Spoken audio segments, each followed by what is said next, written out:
Squinting at the sun, I muttered, "I can do it."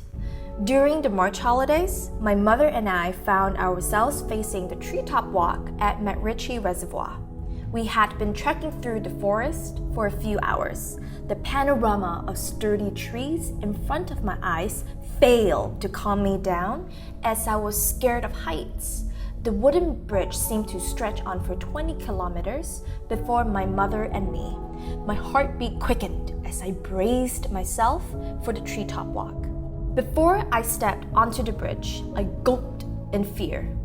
Noticing my fear, my mother coaxed me on with motivational words. I decided to calm down and take on the challenge.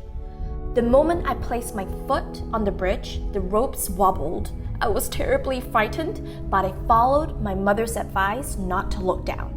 Slowly, I plodded across the wobbly bridge. After a while, my mother and I reached the middle of the bridge. Unfortunately for me, I accidentally looked down. In horror, I let out a shrill scream as fear swirled within me. The thoughts in my head churned as I imagined falling to my death. The distant ground below me seemed like a grave, and my heart burst with fear. There was no way I could reach the other side. Crossing the bridge was proving to be the worst challenge of my life. As I collapsed onto the planks, the bridge of doom swung from side to side.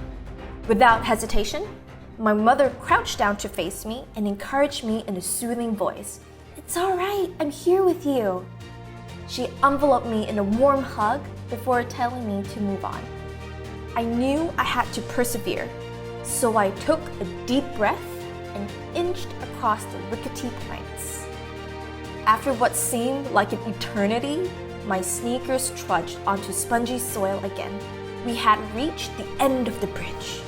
I broke into a tiny smile as I saw the green guardians around me. The swinging bridge that swung behind me no longer fazed me. Relieved, I was proud of myself for persevering and thankful to my mother for motivating me.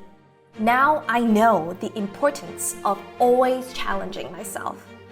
As I skipped over the muddy ground, I knew that the treetop walk would be a challenge I would never forget.